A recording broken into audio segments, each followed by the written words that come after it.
नमस्कार, माझं नाव सत्यजित विश्वनाथ चव्हाण. बारसू जी म्हणजे पूर्वीची नाणाची रिफायनरी जी होती चालू नमस्कार, माझं नाव सत्यजित विश्वनाथ चव्हाण. गाव खुद्द राजापूर म्हणजे बारसूला जे लागून गाव आहे ते मी तिकडचाच लोकल आहे. आणि हे बारसू रिफायनरी विरोधी संघर्ष संघटनेचे सरचिटणीस नरेंद्र उर्फ अप्पन जोशी आणि अध्यक्ष वैभव कोळवणकर. एक मुंबईला आमची कमिटी आहे, गावाला कमिटी आहे. मुंबई कमिटीचे अध्यक्ष आणि सरचिटणीस आहे. तर आज पहिला म्हणजे आम्ही सुरुवात करतोय की तिथे जी 700-800 लोकांवर जे अत्याचार झालेले आहेत, म्हणजे अश्रुधूर सोडलेला आहे आणि लाठीचार्ज केलेला आहे, त्याचा आम्ही निषेध करतो आहे. अजूनही तो संघर्ष तिथे आपण लाईव्ह बघत असाल किंवा अजूनही सुरू आहे. कोणी ऐकवायच्या मनस्थितीत नाही आहे सरकारतर्फे. सरकार चर्चेसाठी बोलवते आहे की या म्हणून, परंतु आम्ही ऑक्टोबर-नोव्हेंबरमध्ये पण मुख्यमंत्र्यांना 2-3 पत्र दिली होती. उद्योगमंत्र्यांनाही 2-3 पत्र दिली होती की आम्हाला भेट द्या म्हणून. त्यांनी कुठलीही भेट दिलेली नाही आहे. पण साधारण जुलैमध्ये यावेळी ते सर्वेला आलेले, त्यावेळी लोकांनी थांबवले होते.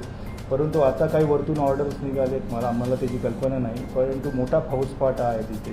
एक साधारण 2000च्या वरती पोलीस आहेत.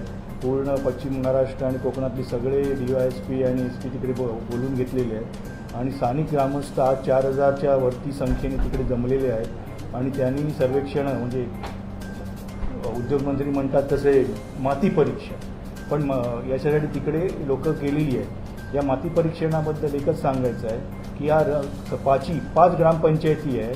बारसू ही धोपेश्वर ग्रामपंचायतीची एक वाडी आहे.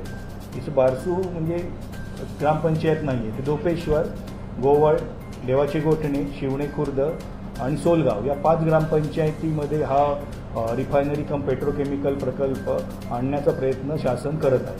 आणि या सर्वेक्षणाविषयी त्यांनी ग्रामपंचायतीला कुठलंही लेटर दिलेलं नाही आहे. आणि डायरेक्ट प्रशासनाने सगळ्या ऑर्डर काढून आमच्यासकट बऱ्याच लोकांना 45 कार्यकर्त्यांना तालुकाबंदी तिथे केली होती. आणि साधारण हिस्ट्री सांगायचं म्हणजे 2021 मार्चपासून हा प्रकल्प इथे आणण्याचा प्रयत्न यांनी सुरू केलेला होता. आणि हळूहळू असं पसरवण्यात आलं की इकडे समर्थन आहे आणि वेगवेगळ्या माध्यमातून, पेपरच्या माध्यमातून समर्थन ग्रामस्थांचं मिळत आहे असं सांगण्यात आलं होतं. परंतु तशी काही पोझिशन नव्हती. आज आमच्याकडे कोणाला बघायची असतील तर 5च्या 5 ग्रामसभांचे रिफायनरी विरोधाचे ठराव आहेत.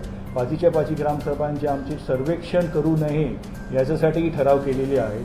आज माननीय मुख्यमंत्री यांनी 70% जो समर्थन असल्याचा दावा केलेला आहे. तर आम्ही हे करतो की म्हणजे मी विनंती करतो तिकडे तुम्ही आधार कार्ड आणि वोटिंग बेस तुम्ही जनमत घ्या. आम्ही सांगतो की तिकडे 80 ते 85 ते 90% वरती विरोध आहे. तर हे लोक तिकडे जाऊन त्यांनी चाचणी करावी असं आमचं स्पष्ट म्हणणं आहे. कारण ग्रामसभेचे ठराव असेच होत नाही. देवाचे गोठणे ही ग्रामपंचायत आम्ही इलेक्शननी रिफायनरी विरोधी पॅनेलच्या याच्यात जिंकली आहे. आणि बाकीचे दोन सदस्य जी आधीची इलेक्शन झाली होती त्याची पण आम्ही सगळे रिफायनरी विरोधी पॅनेलमध्येच गेलेले आहे. म्हणजे तिकडची राजकीय जी वोट बँक आहे ती रिफायनरी विरोधी पॅनेलकडे आहे. ग्रामसभेचे ठराव आहे. आणि असं असतानाही तिकडे लोकांचा विरोध नाही आहे वगैरे बिंदास खोटं बोललं जात आहे. तर आपण पत्रकारांनी तिकडे जावं. मला वाटतं बरेचसे इंडियन एक्सप्रेस आणि बाकीचे पण पत्रकार जाऊन आलेत आणि ते जाऊन आले, त्यांना ग्राउंड रिॲलिटी कळते. इथे फक्त मंत्री काय बोलतात त्यांना वेटेज दिलं जातं. आमच्या संघटनेच्या लोकांना कधीच कोणाला बोलावलं गेलेलं नाही कुठल्याही मिटिंगला. आज बोलतात की मिटिंगला या. तर आम्ही फक्त सांगितलं बाबा मिटिंगला यायला आम्हाला पण संवाद साधायला आवडेल, पण एवढी दडपशाही करून आज पूर्ण आमचा ग्रामस्थ रस्त्यावर उतरल्यावर तुम्ही आज बोलवताय. तर पहिला ते भू सर्वेक्षण वगैरे आहे आणि पोलीस फाटा मागे घ्या, मग आपण चर्चा करू. आणि त्यांच्या बोलण्यात एकच वारंवार एक गोष्ट दिसून येते की यांच्यात ते काहीतरी शंका आहे, त्यांचे गैरसमज दूर करूया. आम्हाला पण त्यांचे काहीतरी समज धोरणात्मक निर्णयाबद्दल आम्हालाही पाहिजे सांगायचं आहे की कोकणाचा विकास कसा पाहिजे, तिकडे कुठले प्रकल्प पाहिजे. रेड कॅटेगरी प्रदूषणकारी पेट्रोकेमिकल झोन रिजन्स आम्हाला नको आहे. ही पण मांडणी आम्हाला करायची. आता आयदर ते सत्तेत आहेत, ते आमची सजेशन घेतील की नाही माहीत नाही. परंतु एक समज असा करून घेतलेला आहे की आमचं काहीतरी चुकतंय, आमची काहीतरी शंका आहेत, आम्ही काहीतरी खोटं पसरवतोय, इकडे आंबा काजूला आणि याच्यावर परिणाम होणार आहेत आणि आम्ही सगळं पसरवतोय आणि त्यांचं आमच्याच काहीतरी शंका कुशंका आहेत. पण आम्हाला पण सांगायचं की तुमच्या धोरणात्मक निर्णयात बदल करा कोकणासाठी.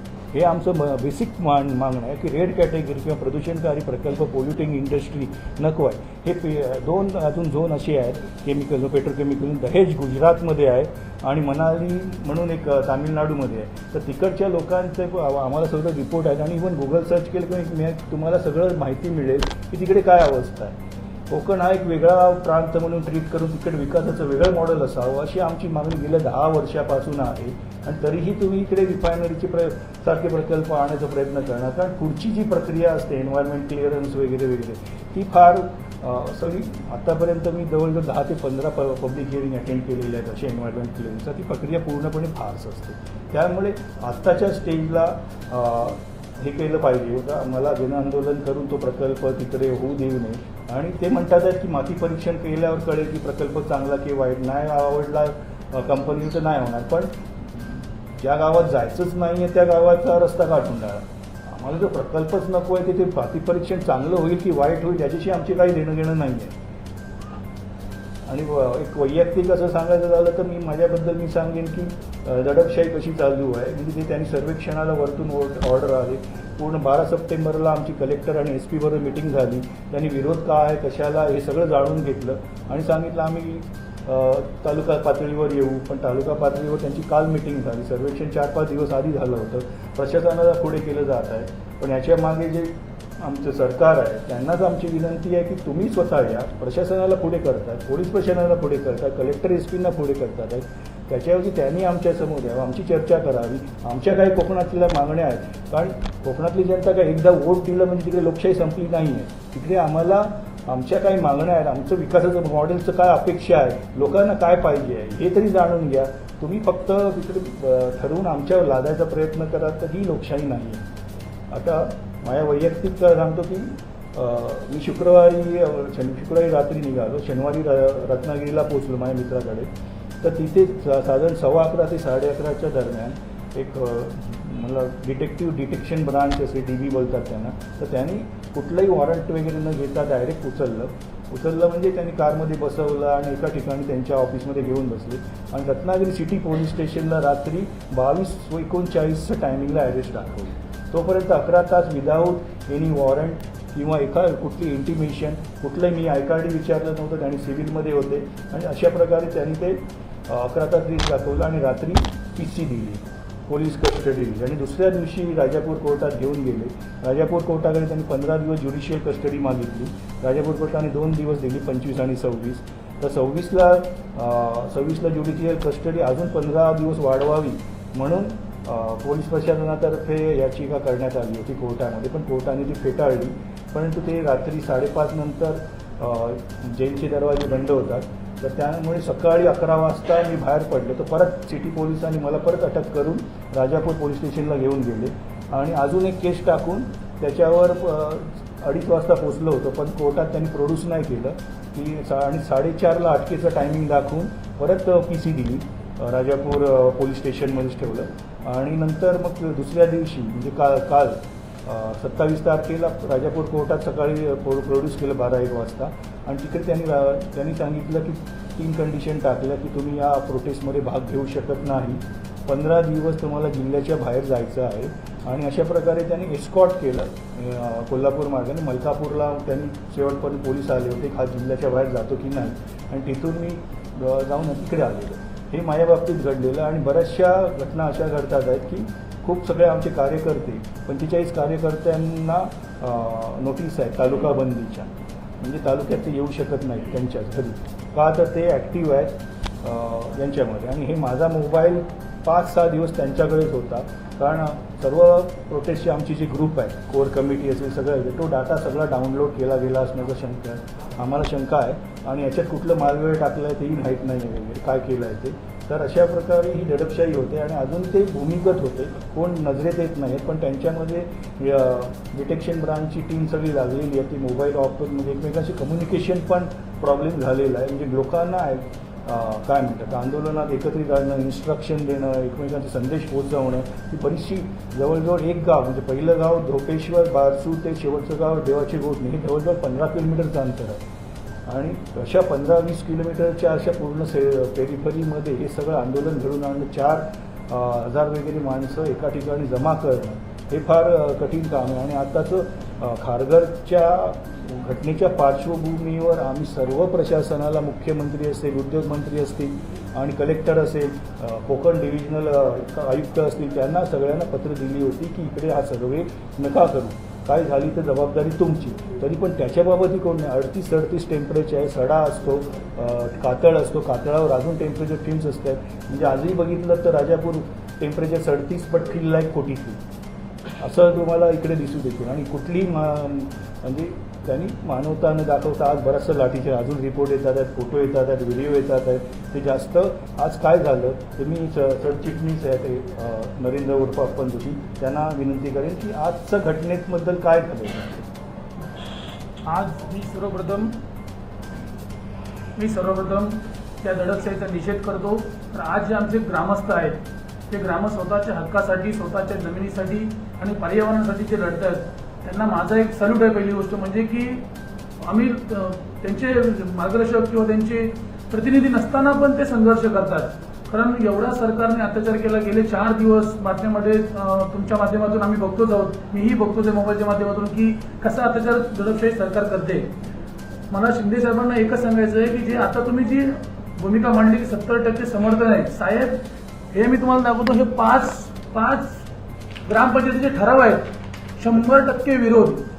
ग्रामसभेचे, मासिक सभेचे नाही, ग्रामसभेचे 100% विरोध. हे ग्रामसभेचे ठराव आहे. जेव्हा ग्रामसभा लागते तर ग्रामसभेत ठराव केला जातो की वाईट पाहिजे की नको. हे ठराव आम्ही दिलेले नाही. हे प्रत्येक टायमाला सीएम साहेबांना 3 वेळा पत्र दिलं. स्वतः मी सत्तरी सर कॉरिडॉरला त्यांना भेटलो होतो मंत्रालयाच्या. त्यांना तेव्हा पण सांगितलं की आम्हाला भेट द्या. तर त्यांनी बोलले की आम्ही भेट देतो, तरी पण भेट नाही. रत्नागिरीला त्यांचा दौरा होता तेव्हा आमचे ग्रामीण अध्यक्ष अमोल गोळे आणि दीपकशी भेटले होते, तेव्हा पण भेट नाही दिली. पालकमंत्री उदय सामंत आणि आता उद्योगमंत्री त्यांनाही 3 वेळा पत्र व्यवहार केला आम्ही की आम्हाला भेट द्या, आम्हाला भेट द्या. बोलतो आम्ही चर्चा करतो. ते कोणाची चर्चा करतात? स्थानिक ग्रामस्थ जे आंदोलन करतायत, जे ज्यांची जमीन आहे, जे ग्रामस्थ आहेत त्यांना तुम्ही भेट द्या ना. तुम्ही कोणाला भेट देताय? बाकीच्यांना कोण असे आता काल जी बैठक आयोजित केली होती, डॉक्टर, व्यापारी, हे काय ग्रामस्थ आहेत का? मग तुम्ही दलाल लोकांशी मिटिंग करणार का? दलाल जे करतात लोकांशी ग्रामस्थ आहेत त्यांची चर्चा करा. वकील आहेत ते वकिलाचे कामं करतात. शेतकऱ्यांना शेतकऱ्याशी चर्चा करा ना तुम्ही. आमची एकच मागणी आहे. दुसरी गोष्ट म्हणजे आता उदय सामंत साहेबांनी एक मी मगाशी आय थिंक कुठं टीव्ही एबीपी माझ्यावरती मी प्रतिक्रिया त्यांची ऐकली की हे आंदोलन करायला भारून लोक आणली. साहेब गेली 4 दिवस आमची माणसं दिवस रात्र माळ रानावरती आहेत, बॅगेत अंतरून घेऊन आहेत, चादर वगैरे घेऊन आहेत. कारण का माळ रानात दव पडतो म्हणून.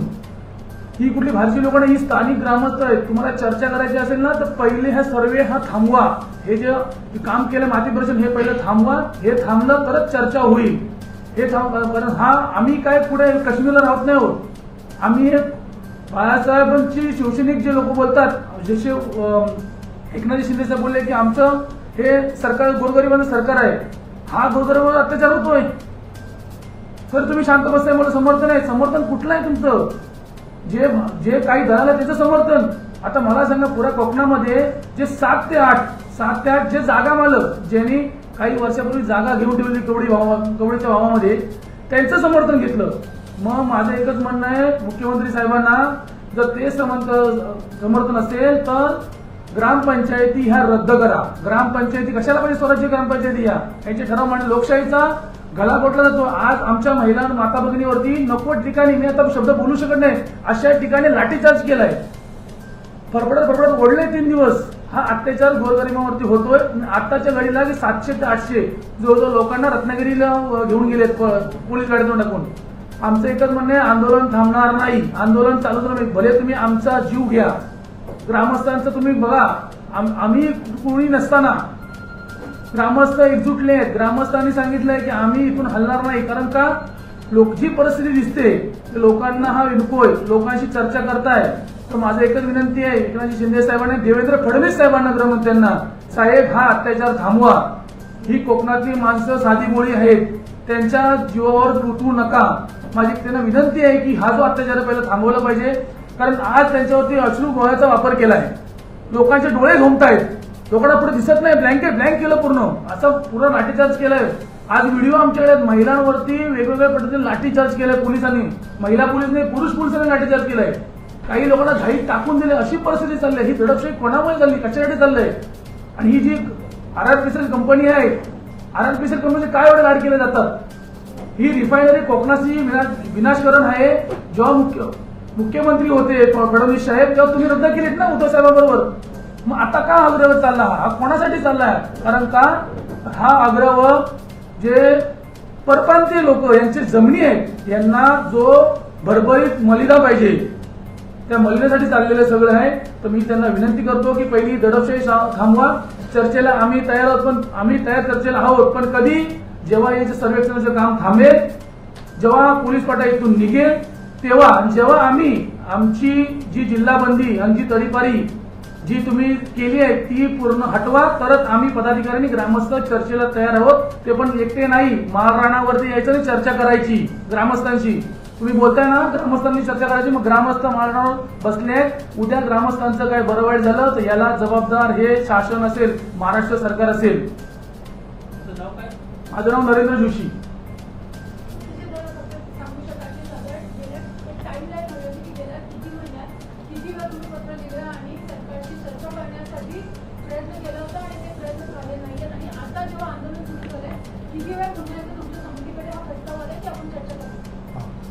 पहिलं म्हणजे मुख्यमंत्री हे सरकार बदललं, महाविकास आघाडी जाऊन आता शिंदे सरकार आलं, तर ते इमिजिएटली आम्ही पहिल्याच आठवड्यात लेटर दिलं होतं. त्यानंतर अजून 2दा लेटर दिलेलं आहे. आणि उद्योगमंत्री साहेब जे पालकमंत्री आहेत उदय सामंतजी, त्यांनाही 2दा आम्ही पत्र ऑक्टोबर आणि नोव्हेंबरमध्ये दिलेली आहे. तरी पण त्यानंतर काही झालेलं नव्हतं. म्हणजे कुठल्याही वेळी बोलवणं वगैरे आलं नाही किंवा आम्हाला रिप्लाय आला नाही की तुम्ही येऊन भेटा वगैरे. कारण ते आमची खिचगंटीतच म्हणजे कुठली काय करतच नव्हते. ग्रामस्थ आहेत, 5 गावचे ग्रामस्थ काय लढणार आहेत, काय यांचं ते म्हणजे त्यांचा कॉन्फिडन्स काय असेल माहीत नाही पडायला. पण आम्हाला शक्यतो संविधानिक मार्गाने जे करायचं आहे ते आम्ही आता आंदोलन करतो आहे. आम्हाला कोकणात इकडेच नको, नाणारमध्येही नको आहे, बाचू सोलगावमध्येही नको आहे. आम्हाला केमिकल झोन जो लोटे परशुरामपेक्षा कितीतरी पटींनी जास्त प्रदूषणकारी आहे. आणि आम्ही विकासाचे विरोधी असं नाही, आम्हाला दुसरे प्रकल्प पाहिजे, त्याची पण मांडणी आम्ही बऱ्याच वेळा केलेली आहे. परंतु त्यांना सूट होते, कॉर्पोरेट आणि प्रशासनाला आणि राज्यकर्त्यांना जे सूट होतात आहेत आणि ते प्रकल्प इकडे ते आणायचा प्रयत्न करतात आणि लोकांची म्हणणं जराही ऐकून घेतलं नाही. आणि तिकडे प्रकल्प एखादा आला की जमिनीचे व्यवहार वाढतात, जसं नाणारमध्ये वाढलं होतं तसं इकडेही वाढले आहेत. सगळे कोणी म्हणजे प्रशासकीय अधिकाऱ्याकडून बऱ्याच लोकांनी सगळ्यांनी जमिनी इथे घेतलेल्या आहेत आणि त्या जमिनी मालकांची संमती घेतात आहे. आता 70% म्हणजे एक 3-4 असे म्हणजे आम्हाला काय म्हणतात इंडेक्स 2 सूची 2 खरेदी खतं जी झालेली आहे. एका खरेदी खतात 40 लोक आहेत 15 गुंठ्यामध्ये, आणि एका गुंठ्यात 26 आहेत. म्हणजे एक प्रकल्पग्रस्त बना हे पण एक स्कीम त्या दलालांतर्फे राबवली गेली होती आणि सगळी राजकीय आशीर्वादानेच हे सगळं झालेलं आहे. साधारण 2000 एकर एक जमीन नाटे आंबोळगड, कारण 2 प्रकारचा प्रकल्प, एक समुद्रकिनाऱ्याचा जो भाग आहे तो जेट्टी आणि क्रूड ऑइल टर्मिनलसाठी आहे, तिथे 2000 एकर आहे. नाटे आंबोळगड राजवाडी 3 ग्रामपंचायती तिथे आहेत आणि 5 ग्रामपंचायती इथे. दोन्ही ग्रामपंचायतींनी साधारण 20 किलोमीटरचं अंतर आहे. आणि समुद्रातून सौदीमधून येणार क्रूड ऑइलचं तिथे टाक्यामध्ये क्रूड ऑइल साठवलं जाणार. तिथून 15-20 किलोमीटर बारसू सोलगावमध्ये तिकडे रिफायनरी कम पेट्रोकेमिकल कॉम्प्लेक्स आहे. आणि परत तिकडे वारंवार तुम्ही बघत असाल की आपले उपमुख्यमंत्री नेहमी बोलतात की पेट्रोकेमिकल इकोसिस्टीम इथे तयार होणार आहे. म्हणजे बेसिक मटेरियल जे आहे पॉलिमर्स किंवा काय असेल ते रिफायनरीपासून तयार होऊन त्याच्या आधारे 100-150 बाकीच्या कंपन्या ज्या सगळ्या केमिकल कंपन्या असतील. आपण दहेज किंवा गुजरातला दहेजला इकडे असा एक पेट्रोकेमिकल झोन आहे, तो आपण बघू शकता. आणि तिकडे काय लोकांचे हाल चालले. मनाली म्हणून एक तामिळनाडू आहे, तिकडे पण लोकांचे काय हाल चालले. कारण आपल्या ज्या रेग्युलेटरी बॉडी आहे त्या बॉडी चांगल्या असत्या. तर रत्नागिरीच्या ज्युरिडिक्शनमध्ये येणारे लोटे परशुराममध्ये आजही आपल्याला 15 मिनिटं नाक बंद करावं लागलं नसतं, बोईसरलाही नाक बंद करावं लागलं नसतं, अंबरनाथलाही नाक बंद करावं लागलं नसतं. आमचा कुठल्याही रेग्युलेटरी बॉडीवर विश्वास नाही.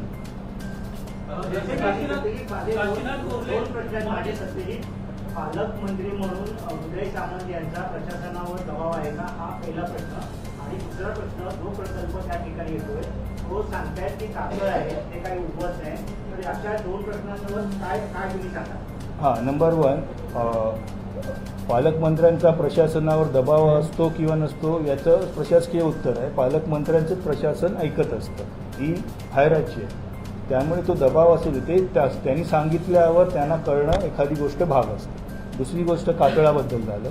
हा कोकणाचा जो तिकडचा जो पर्टिक्युलर आहे, राजापूर ते नाटेपर्यंतचा, तो द ग्रेट राजापूर प्लॅटो म्हणतात त्याला. तो ऐतिहासिक आहे. त्याच्यावरती कातळ शिल्प आहे. आम्ही 200च्या वरती कातळ शिल्प आहेत, म्हणजे पेट्रोक्लिप्स आहेत. त्याच्याबद्दल आम्ही पुरातत्व खात्यालाही कळवलं होतं. सगळ्या ग्रामपंचायतींनी ठराव केले होते त्याचे संरक्षण संवर्धन करावं वगैरे. आणि हे कधी फार म्हणजे 3-4 महिने झाले, अजूनही तिकडे काय प्रक्रिया, आम्हाला लेटर आलं की आमची प्रक्रिया चालू आहे पुरातत्व खात्याकडून, डॉक्टर तेजस गर्गेच्या अंडर ते होत आहे. पण ते त्याच्याबद्दलही काही बोललं जात नाही आहे की काय आम्हाला ते. आणि दुसरं गोष्ट म्हणजे ते हा बॅरन लँड हा जो कन्सेप्ट आहे कोकणातल्या सड्याबद्दलचा, तो मिसकन्सेप्शन आहे.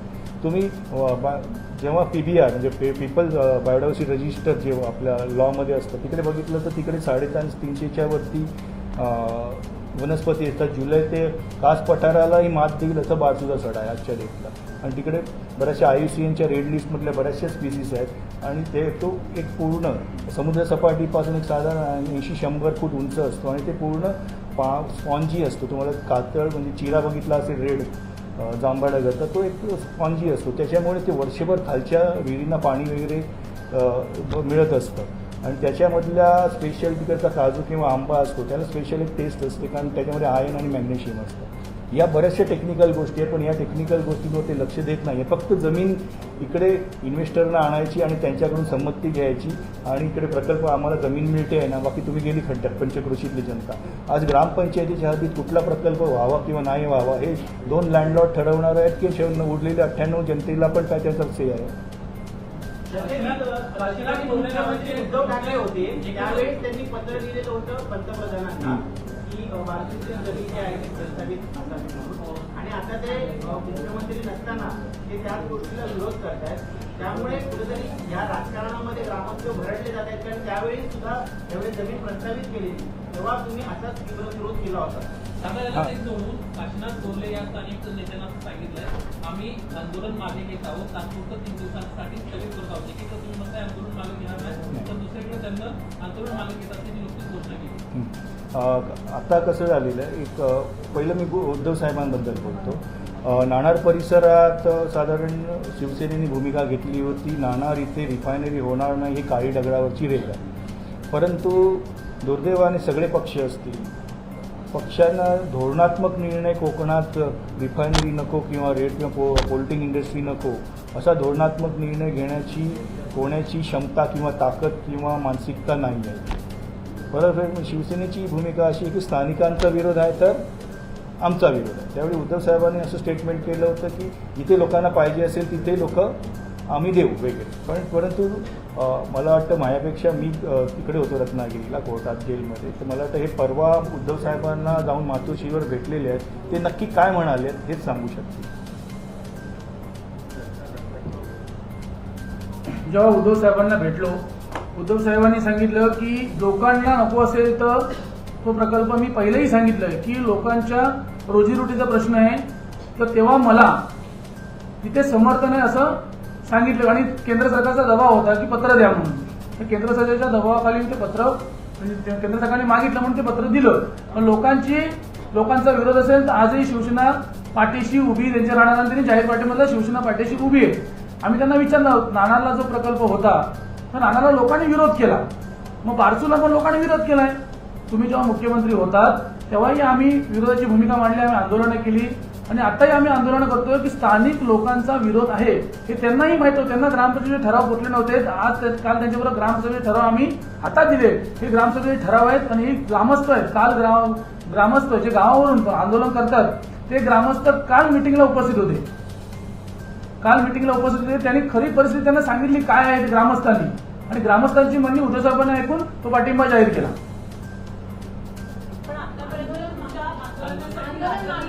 हा आतापर्यंत राजकीय पक्ष म्हणजे भाजप पक्षाला सगळे प्रकल्प पाहिजे असतात, त्यामुळे तो नाणारपणी त्यांना पाहिजे होता आणि बाजूला डे वन पासून पाहिजे होता. आता उद्धव साहेबांनी पत्र दिलं होतं म्हणजे ऑफकोर्स म्हणजे ती पक्षाचीच भूमिका मानली गेली. तिकडचे स्थानिक आमदार आहे राजन साळू याच्या समर्थनार्थच होते आणि त्यांना ते पत्र दिल्यामुळे आमच्या पक्षाध्यक्षांनी आमचं समर्थन आहे असं सांगत होते. नाना पाटोळे वगैरे 11 सप्टेंबरला आले होते आमच्याकडे, पण त्यांनी त्यावेळी पण अशी भूमिका अशी काही जाहीर केली नव्हती आणि राष्ट्रवादीने पण अशी काही भूमिका जाहीर केली नव्हती. तर आमचं आंदोलन हे कुठल्याही राजकीय पक्षाचा पाठिंबा न घेताच आत्तापर्यंत चालू होतं. काल पहिल्यांदा एक असं झालं आहे की शिवसेना पक्षाने आमच्या आंदोलनाला पाठिंबा दिलेला आहे आणि बऱ्याच अंशी म्हणजे अजितदादा असतील किंवा शरद पवार साहेब असतील किंवा यांनी सांगितले फक्त रिफायनरी नको असं म्हणत नाही आहे, फक्त लोकांवर दडपशाही करू नका, जबरदस्तीने लादू नका, हेच म्हणणं मांडतात आहेत ते. आमची भूमिका वेगळी आहे. आम्हाला कोकणासाठी वेगळं धोरण पाहिजे आणि कोकणात रेड कॅटेगरीचे प्रकल्प नको आहे, ही स्पष्ट भूमिका आहे. ती कुठलाही राजकीय पक्ष अजून घेत नाही आहे. त्यासाठी आम्ही बघू पुढे काय करायचं. पण आमचं सध्या तरी पॉलिटिकली अस्तित्व हे रिफायनरी विरोधी पॅनेलच होतं आणि सध्या तरी आता तरी शिवसेना किती रोल घेते आणि कसा रोल घेते याच्यावर पुढे अवलंबून राहील. हां, काशीना आता मला पण नवीन आहे, कारण आत्ताच मी उशिरा काय झाला की गावची काय अपडेट आहे ते घेत होतो. आता एका झाडाखाली ती सगळी माणसं बसलेली आहे, त्यांना पोलिसांनी घेराव घातलेला आहे. तर नक्की काय करायचं, कारण तिथून पुढे जायचं तर 1-2 किलोमीटर जायचं आणि जेवण खाण वगैरे काही झालेलं नाही आहे. तर असं ठरवलं की संध्याकाळ पण बसून निघून जातील आणि 1 दिवसात परत पुढे काय करतील ते आता आम्ही स्वतः इकडून काय डिसाईड करत नाही. ती ग्राउंडची सिच्युएशन कशी आहे, ग्रामीण कमिटी पण तिथे आहे, ग्रामीण सगळे कार्यकर्ते आहेत ते ठरवतात आणि आम्हाला इन्फॉर्म करतात. त्यामुळे आता येते याच्यावर म्हणजे 1-2 दिवसाचा गॅप घ्यायचं ठरलं असू शकतं, मोठ्या माहीत नाही. भरपूर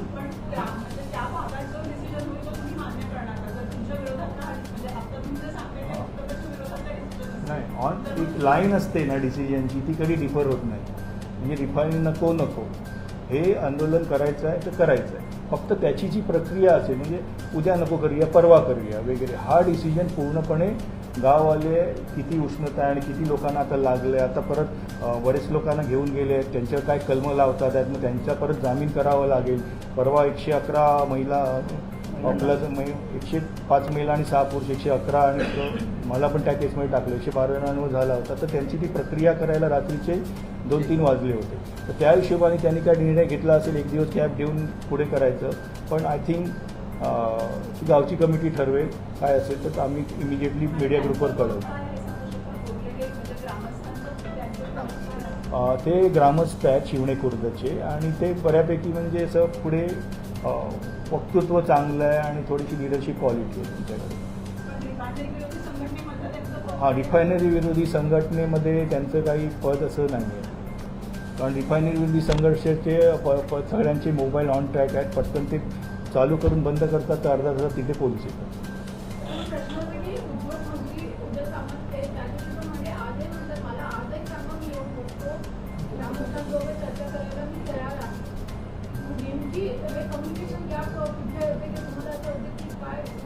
नाही, कम्युनिकेशन गॅप आमच्याकडून नाहीच आहे, बिलकुल नाही. आम्ही पत्र पण दिलं होतं, कधी पण ते बोलतात कधी पण या बसा आणि नेहमी बोलताना ठीक आहे तुमचं काय म्हणणं आहे मांडूया असं म्हटलं पाहिजे. तुमच्या काय शंका असतील, त्यांचे काय गैरसमज असतील ते आम्ही दूर करू. तर आमची शंका आणि गैरसमज आमच्या दृष्टीने का आम्ही वेळ क्लिअर आहे, 15 वर्षे काम करतो. कोकणाचं विकासाचं मॉडेल कसं असावं आमचं स्पष्टपणे मत आहे आणि ग्रामस्थांचंही तेच मत आहे. नाणार परिसरातली जनता असेल, नाटे आंबोळगड माडबन वगैरे इतरच्या लोकांचंही मत आहे. सिंधुदुर्गात दोडामाग सावंतवाडी पण सगळ्यांचं असंच मत आहे. तर ही मतं समजून न घेता फक्त गैरसमज आमचे आहेत, शंका आम्हाला आहेत, त्या दूर करायच्या. हा जरासा ॲटिट्यूड नाही पटत आहे आम्हाला आणि आजही आम्ही ते बसायलाही तयार आहोत, बसायला काही हरकत नाही आहे.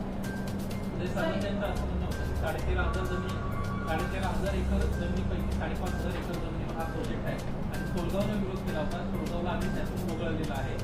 इतर गावाच्या संदर्भामध्ये 60% लोक आमच्या सोबत आहेत. पहिलं म्हणजे इथे हा प्रकल्प म्हणजे काही एक घर नाही आहे. याचे जे परिणाम किंवा असतात ना, तो परिसरातला एक परिसर असतो, एक पंचक्रोशी असते, त्याच्यावर असतं. म्हणजे एक नुसतं दारूचा गुत्ता किंवा त्याची जागा पर्सनल आहे म्हणून तो नाही करू शकत. आणि हा दारूच्या गुत्त्यापेक्षा बराचसा हानिकारक प्रकल्प आहे. त्यामुळे असं पर्टिक्युलर बोलता येणार नाही की सोलगावला वगळलं म्हणून शिवणे खुर्दला वगळलं, देवाचे गोडल्याला नाव ठेवलं आणि आता फक्त मिनी रिफायनरी 1/3 कॅपॅसिटीची आम्ही करतोय. पण आम्हाला एवढंच कळतंय की आतापर्यंत झालेलं रिफायनरी सगळ्यांचं एक्सपान्शन झालेलं आहे. त्यांना एकदा का तिकडेच घुसले आणि नंतर पुढे एक्सपान्शन करत झालं असं काही होत नाही.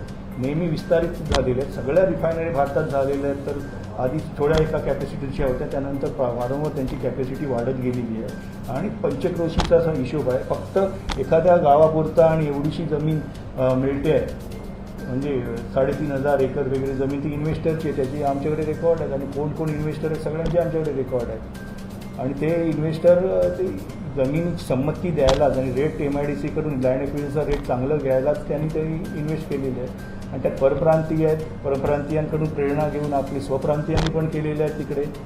त्यातले काही रिपोर्ट त्याच्याबद्दल कोणाची नावं घेणं इथे उचित नाही दिसत आहे, परंतु बऱ्याचशा पत्रकारांनी ते छापलेले पण आहे. रिफायनरी आली तर नेमकं नुकसान काय होऊ शकतं? म्हणजे तुम्ही सातत्याने सांगता की आंबा आणि काजूवर परिणाम होऊ शकतो.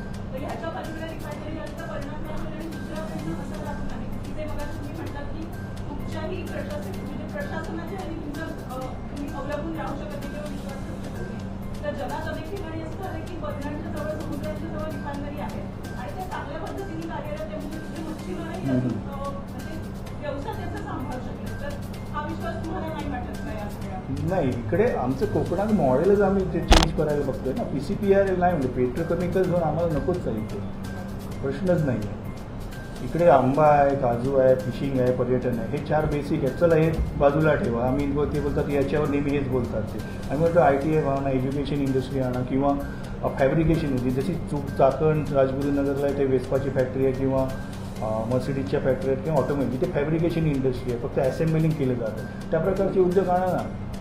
हे आमच्याकडे म्हणजे घाणच प्रकल्प म्हणजे लोटेची MIDC आणणार, तो जयगडचा कोल पॉवर आणणार, तो जैतापूर अणुऊर्जा आणणार, इथे रिफायनरी आणणार. म्हणजे कोण विकत हाच प्रकल्प तुम्ही नीरा कालव्याच्या इथे सांगा साताऱ्याला. एक तो राजकारणी तिकडचा पश्चिम महाराष्ट्रातलाही बोलू पण शकणार नाही. आणि दुसरं प्रश्न असा होता की नुकसान काय होईल अशी हां, नुकसान म्हणजे हा केमिकल झोन आहे म्हणजे तिकडे काही तुमची काय चांगला ऑक्सिजन सोडत नाही आहे आणि त्याचा पूर्ण SO2 असेल किंवा याच्यामध्ये त्या आंब्याच्या मोहरावर परिणाम होतो. आणि ते CETP किंवा ते एफ्लुएंट 0 एफ्लुएंट म्हणतात किंवा तसं काही नसतं. ते बोलतात मिनिमम नॉर्म्समध्ये हे केले जातात. मिनिमम नॉर्म्समध्ये आज असतं तर लोटेपर श्रीरामला परत बोलतो नाक बंद करायची गरज नसती. मिनिमम नॉर्म्स तिकडे आपल्याकडे एन्व्हायरमेंट कंप्लायन्स पाळले जात नाही आणि कोण विचारत नाही. एकदा बसले की तिकडे फुल दादागिरी असते. प्रशासनाच्या अंडर ती कंपनी जाते. आज बऱ्याचशा रिफायनरीच्या परिसरात किंवा इकडे सगळे बांधलेले असल्यामुळे पुढे याच्यामध्ये भारतात अनुभव आहे. मी 15 वर्ष या स्टेजमध्ये काम करतोय. कंप्लायन्समध्ये काही रिझल्ट मिळत नाही.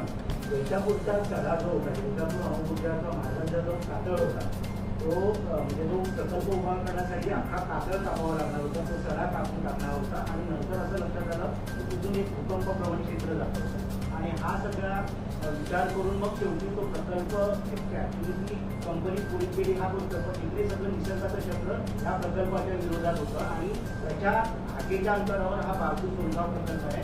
तिथे त्या कातळाची काय स्थिती आणि तिथे झालं तर काय भयानक चित्र भविष्यात असू शकतं.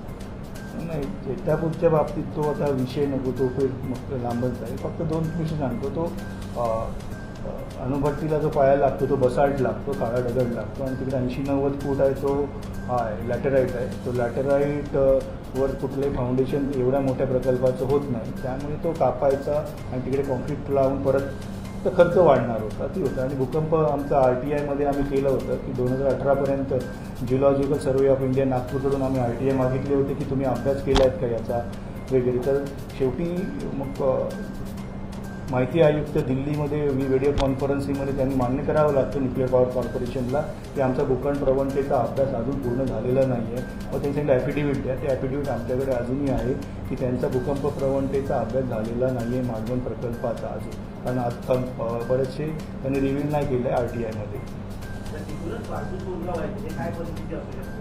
नाही, तिकडचा आमचा भूकंप प्रवणताचा अजून तरी तिकडे काही तसा अभ्यास आम्हीही केलेला नाही आहे. कारण ऑफिशियली हा प्रकल्प नाहीच आहे अजून. ऑन पेपर काही नाही रिफायनरीचा.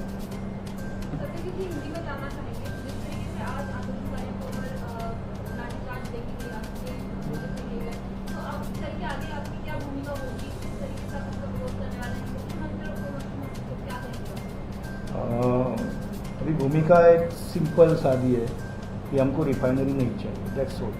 वो उसमें कुछ चेंज होने वाला नहीं कि 1/3 कैपेसिटी की हम ले लेंगे या ये इंस्ट्रूमेंट लगा देंगे या जीरो एमिशन है या जीरो डिस्चार्ज रिफाइनरी देंगे, वो नहीं है। क्योंकि ये रिफाइनरी नहीं है, अब रिफाइनरी का पार्ट कम है क्योंकि पेट्रोल डीजल की ज़रूरतें वैसे कम होती जाएगी, बट एक पेट्रोकेमिकल्स जो प्लास्टिक है, पॉलीमर्स है, HDP, LDP प्लास्टिक है, ये जो रोज़मर्रा की ज़िंदगी है, तो उसके लिए जो लगता है वो पेट्रोकेमिकल धोवन ही ज़्यादा होने वाला है और उसके बेस पर आजू बाजू में वो इंडस्ट्री फैलने वाली है। तो हमको ये मतलब सिर्फ रिफाइनरी नहीं, तो आजू बाजू का पूरा एरिया है केमिकल जोन होने वाला है। तो हम लोग देख रहे हैं कि फ्यूचर क्या होने वाला है कोकण का, और वी वांट टू प्रोटेक्ट आगे हमारा कोकण, इसलिए हमको क्लियर है। उसके लिए क्या कर रहे हैं कि हम लोग पॉलिटिकल पार्टीज़ को मिल रहे हैं, क्योंकि 2-3 चीज़ें होती है। एक जन आंदोलन है, वो जन आंदोलन जारी है, मीडिया से बात कर रहे हैं तो मीडिया है, तीसरा स्तंभ प्रशासन है। प्रशासन को हमने इतना बड़ा, अभी तक हमारा निवेदन का 200-300 लेटर्स हो गए, लिखे हुए कोई लेटर नहीं आ रहा है। चौथा था पॉलिटिकल, मतलब जो वोट बैंक है, वोट बैंक जा रही है, वोट बैंक अपने खिलाफ जाएगी, उसके लिए तो कोई आए तो चलो, उद्धव जी आए, कल आए, डिक्लेयर किया, हमने स्वागत किया है। तो अभी आगे देखेंगे क्या होने वाला है।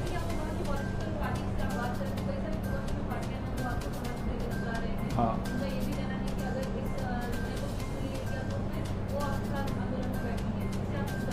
नहीं, हम लोग का सभी पार्टियों का स्वागत है। हम लोग राजू शेट्टी से भी साहब से भी मिले थे बहुत महीने पहले, तो उन्होंने बोला मैं आपके साथ में हूँ। प्रकाश आंबेडकर जी से भी मिले थे, उन्होंने बोला वो भी हमारे साथ है। आज तक जो MP वहाँ के विनायक राउत जी, भले उनके पक्ष की भूमिका कल तक नहीं थी, लेकिन फिर भी वो एक साल से हमारे साथ है। मैं तुम्हारे साथ हूँ, भले MLA हमारे तुम्हारे साथ नहीं है, बट जो भी प्रेस कॉन्फ्रेंस था, जो बोलने का था कि ये लोगों पे मत प्रेशर करो, तो वो सब हमारे साथ है। अगर वो, और जितेंद्र जी आवाड़ जी ने भी अपना मुद्दा उठाया था इसमें, तो हम लोग उनका क्या होता है कि डिसीजन पॉलिटिकली होता है, ये कैबिनेट में ही होता है। तो ये पॉलिटिकल पार्टीज ही अल्टीमेटली हम लोग MLA चुनते हैं, वो मंत्री होते हैं और वो डिसीजन लेते हैं। तो it's a political decision only. तो पॉलिटिकल पार्टी को हमको साथ में लेना ही लेना है। जो हमारे साथ आ रहे हम लोग उनका स्वागत करते, आओ डिसीजन लो, सरकार पे प्रेशर डालो, फिर लोगों की बात सामने रखो सरकार के, और रिफाइनरी रद्द करने में हमारी मदद करो।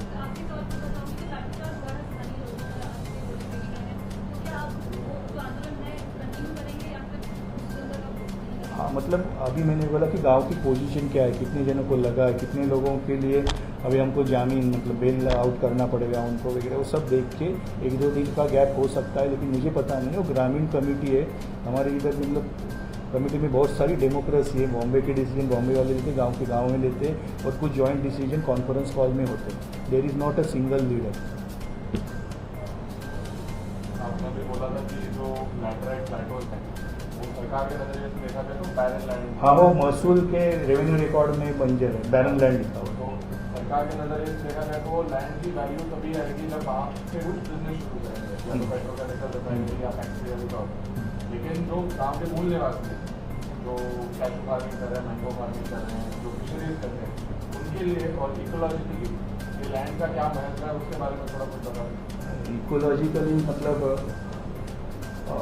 अपने को क्या लगता है कि बायोडाइवर्सिटी मतलब जंगल बड़ा, बट बायोडाइवर्सिटी कोई भी फॉरेस्ट से लैटेराइट प्लेटो का जो कोशेंट है, बायोडाइवर्सिटी कोशेंट बहुत हाई है, क्योंकि इधर में अराउंड हमने नानार प्लेटो का एक सर्वे किया था उस वक्त जब वहाँ पे रिफाइनरी, तो वहाँ पर सेम प्लेटो है, ऐसा कुछ इसमें फ़र्क ज़्यादा नहीं है। अराउंड 650 जो फ्लोरा की है, और फाउना तो बहुत है, और रेप्टाइल्स भी है, एम्फीबियंस है, वो सब है। और वहाँ का एक इकोसिस्टम है, आपको रात को पता जाएंगे तो पता चल जाएगा। जुलाई से अक्टूबर तक वहाँ पे एक हफ्ता में अलग अलग फ्लावरिंग का कलर का एक पूरा बिछोना ऐसा बिछा दिया है, ऐसा लगता है। और वो पानी का सोर्स तो है ही, और प्लस कल्चरल वैल्यू है वहाँ पे। थोड़ी खेती होती है, थोड़ा सा अभी कातड़ में होल करके वो मैंगो फार्मिंग भी होता है, कैशू फार्मिंग भी होता है, वो टाइप का वहाँ हो सकता है। और वहाँ पे मैंने कहा कि पेट्रोक्लिप्स भी है, स्पेसिफिक 200 से ज़्यादा पेट्रोक्लिप्स है, और वो रिपोर्ट अपना महाराष्ट्र आर्कियोलॉजिकल डिपार्टमेंट के पास भी वो सब है। और प्लस अगर कोई भी थोड़ी सी जगह भी है वहाँ पे हम लोग कुछ करना चाह रहे तो हमने अल्टरनेटिव इंडस्ट्री की भी बात की है। हमको सिर्फ ये रेड कैटेगरी की positive refinery plus petrochemical complex नहीं चाहिए, ना सिर्फ बारसू में, ना सिर्फ नाणार में, ना तो हमको पूरे कोकण में नहीं चाहिए बस। मुंबई माहुल भागाच्या रिफायनरीमुळे जी स्थिती झाली आहे, ती स्थिती आता कोकणात देखील होईल अशी भीती वाटते? ठीक आहे, मी काय असं म्हणत नाही की माहुलची रिफायनरी 1970च्या कधीतरी झाल्या असतील आणि त्याची ओल्ड टेक्नॉलॉजी असेल वगैरे वगैरे, परंतु त्याच्या इकडे पण अल्टिमेटली आम्ही विषयाची परीक्षा घेऊ शकत नाही आणि सांगितलं एन्व्हायरमेंट कंप्लायन्स अँड रेग्युलेटरी बॉडीजचा भारतातला रेकॉर्ड खूप खराब आहे आणि या पुढच्या ज्या प्रोसेस आहे म्हणजे एन्व्हायरमेंट क्लिअरन्सला त्यांनी टाकलं प्रपोजल, मग ते पब्लिक हिअरिंग होणार, एन्व्हायरमेंट इम्पॅक्ट असेसमेंट होणार, मग आमच्याकडून ऑब्जेक्शन मागवणार, आम्ही लिहिणार की इकडे पोल्युशन होणार, ते लिहिणार की इकडे नाही होणार आणि EC मिळणार, ही सगळी प्रक्रिया सेट झालेली असते। त्यामुळे या प्रक्रियेत आम्हाला जास्त विश्वास नाही आहे आणि ग्रीन कोर्स असेल किंवा या मोठ्या प्रकल्पाबाबत जजेसची पण एक ते एलिट क्लासमधून आलेले असतात, ते विकासाच्या अँगलने बघतात। पण जैतापूरची याचिका मीच घेऊन गेलो होतो 2010 साली, तर एवढे मोठे एक गांगुली आहे आणि गणपत सिंघवी जज होते, म्हणजे ते प्रोग्रेसिव्ह जज मानले जातात, पण ते एवढा मोठा प्रकल्प आहे आणि असं होतं आणि काय म्हणतात आंतरराष्ट्रीय कराराच्या अंडर जे प्रकल्प येतात ते पुढे या नॉर्म्समध्ये कोण बघत नाही, ते इन्व्हेस्टमेंट म्हणून बघितली जाते आणि ते लोकल लोक काय असतील राहिले तर राहिले, नाही तर नाही राहिले, त्याची कोणाची कन्सर्न नसतं। हा प्रकल्प झाला तर यातून लाखो रोजगार निर्माण होईल असं सरकार यात किती तुम्हाला सरकार इकडे समजा मोठा प्रकल्प त्यांनी जे कन्सिडर केला होता ते 1 लाख ते 1.5 लाख रोजगार कन्स्ट्रक्शन स्टेज, त्यांनी ते बायफर्गेशन नाही दिलेलं, जसं एक वर्ड दिलेलं आहे 1 लाख 1.5 लाख, बायफर्गेशन काही दिलेलं नव्हतं आणि हे जो लेबर क्लास असतो सुरुवातीचा तो काय आपल्या कोकणातला माणूस लेबर क्लासला काम करणार नाही, ते इकडे नॉर्मली ओडिया, झारखंड आणि बिहारचेच लेबर आहे, कारण याचं सेम मॉडेल जयगडला आम्ही बघितलेलं आहे। तो कन्स्ट्रक्शन फेजचा जो 3-4 वर्ष काम झाले तोच रोजगार असेल आणि मग त्याच्यानंतर जो असेल आर्टिफिशियल इंटेलिजन्स आणि ऑटोमेशननी जे करणार असेल एक साधारण 4-5 हजार लोकही अख्खा प्लांट चालवतील आणि त्यासाठी हायली टेक्निकली लागतील। मग इकडे फक्त माळीगाम, वॉचमिनी आणि आजूबाजूची जे राजकारणी किंवा मोठे झाले असतील गब्बर कॉन्ट्रॅक्ट बेसिसवर लोक लाईन लावून तिकडे कामं करायला जातील, त्याची आम्हाला पिक्चर क्लिअर आहे पुढे रोजगाराचं इथे काय, आणि एवढ्याच साध्या 5-10 हजाराच्या रोजगारासाठी आम्हाला आमचं स्वर्गीय वोकड नाही खराब करायचं। मुंबईतल्या कोकणातल्या चाकरमान्यांना मोठ्या प्रमाणात सहकार्य करून मोठी अवेअरनेस, जाहीर सभा सगळ्या कार्यक्रम खरं तर खूपच करायचं आहे, पण आम्ही सांगतो ना 2 वर्ष झालं आम्हाला आमची सगळ्यांची पर्सनल लाईफ ना खूप डिस्टर्ब झालेली आहे। याच्यातच 7 दिवसाचे 7 ते 8 तास याच्यातच चालते पूर्णपणे, कोणी राजकीय पक्ष नव्हता, काही नव्हतं, इकडे आम्ही धावपळ करतोय, लेटरबाजी करतोय। आतापर्यंत बरीचशी आंदोलन झाली, 30 मार्चला मोर्चा झालेला, 28 मेला 2022ला महिला मेळावा झाला आहे, 6 जून, 8-9 जून, 29 जून, 20-19 मी स्वागत सर्वेला आलेलं त्यावेळी थांबवलेलं आहे आणि अशा प्रकारचे बरेचसे कंटिन्युअस मीटिंग गावागावात झालेले आहेत तिकडच्या, परंतु अख्ख्या कोकणामध्ये आम्ही हा सांगू इच्छितो सगळ्यांचा विरोध आहे। आज कोकणामध्ये रत्नागिरी, सिंधुदुर्ग 2 जिल्ह्यात तुम्ही जर मतदान घेतलं, जन्मत आमचा आजमावलं, 90%च्या वरती तुम्हाला कळेल की लोकांना नको आहे प्रकल्प, फक्त तो संघटितपणे दिसत नाही आहे, हा मोठा प्रॉब्लेम आहे। कोकणातले जे मुंबई चाकरमानी आहेत हा माहिती त्यांचाही विरोध आहे, त्यांना संघटित करून आम्ही सगळ्यांनी तुम्ही पण पुढाकार घ्या की आमच्याकडे म्हणजे मॅन पॉवर कमी पडते कारण आमच्याकडे कुठल्या राजकीय पक्षाचं संघटन नाही आहे।